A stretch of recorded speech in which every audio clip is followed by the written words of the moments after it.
मित्रांनो, मी सध्या शेळवे या गावामध्ये असून तुम्हाला या गावाची रचना मी दाखवू इच्छित आहे।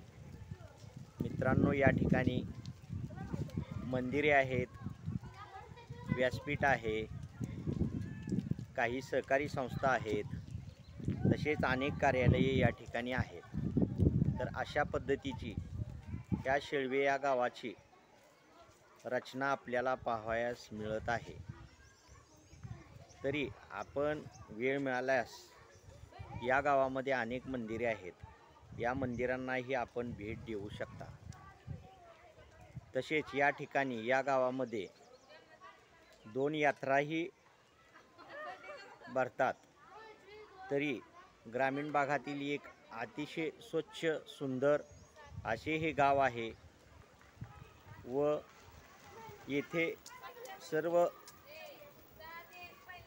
या गावची लोकसंख्या जवळपास 4500च्या आसपास असून भीमा नदीकाठी वसलेले आहे। धन्यवाद। चॅनेलला लाईक करा, शेअर करा, सबस्क्राईब करा व कॉमेंट ही करायला विसरू नका।